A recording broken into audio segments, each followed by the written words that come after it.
கருவேப்பிலை, இது கடுகு, கருவேப்பிலை, வெங்காயம்,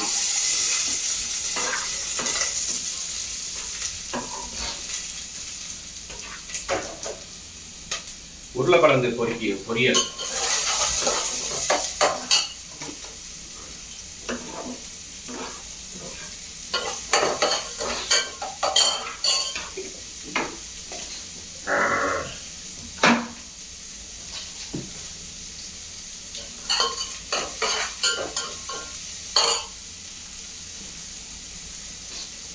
சிம்பிளாக வந்து உருளைக்கிழங்கு பொரியல்.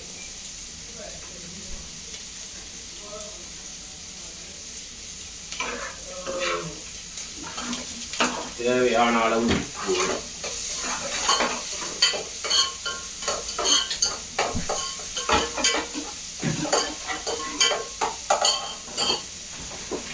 உருளைக்கிழங்கு. எவ்வளோ சீக்கிரத்தில் உங்க வீடு வரல?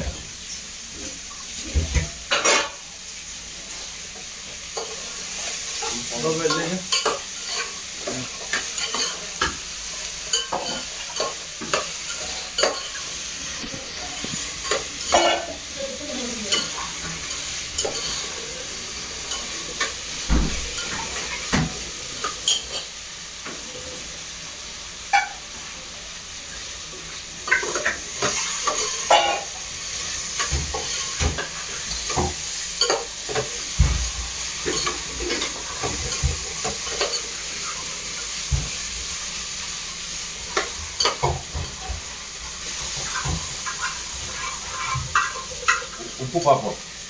உருளைக்கிழங்கு சீக்கிரம் வந்துடும்.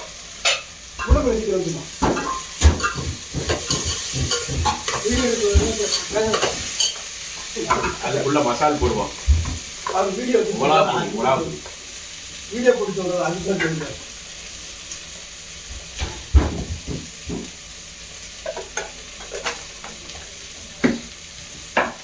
கொஞ்சம் மஞ்சள் தூள்,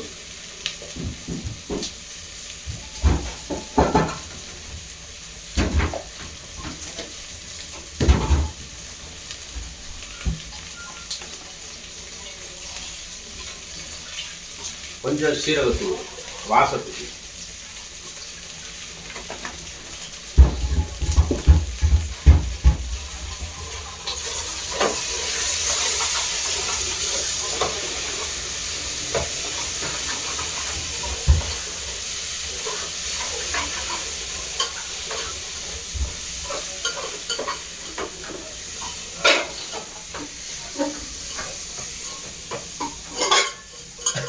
கடுகு, கருவேப்பிலை, கொஞ்சம் ரொம்ப வெங்காயம் போடக்கூடாது, கொஞ்சோண்டு போட்டு அப்படியே.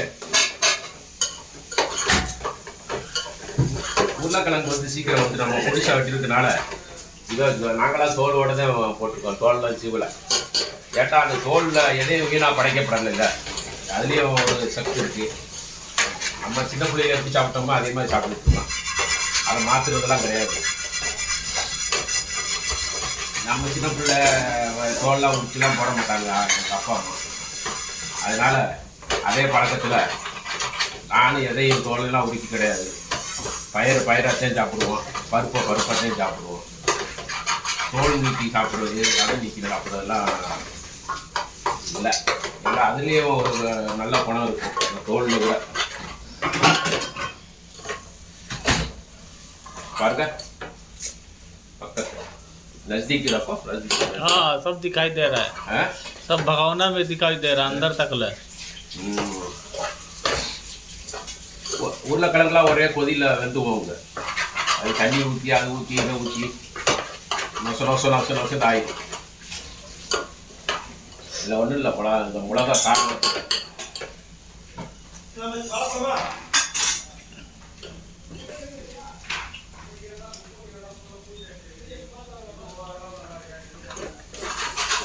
நல்லா டேஸ்ட்டாக இருக்குது. கொஞ்சம் உரப்பாட்டே இருக்குது. ஏட்டா நமக்கு இன்னைக்கு சரியில்லை, உடம்பு சரியில்லை. அதனால இதை கஞ்சி ஆக்கி, ரைஸை வந்து ரொம்ப கஞ்சி ஆக்கி அப்படியே சாப்பிட்லான்னு ஒரு பிளான். மதியானத்துக்கு அதை கொஞ்சம் கொலையை விட்டு எடுக்கணும். அதுக்கு நாக்குக்கு கொஞ்சம் காரமாக சாப்பிடணும்னு தோணுச்சு. அவ்வளோதான். இப்போ பாருங்க. ஓகே ம் ஓகே. அப்படி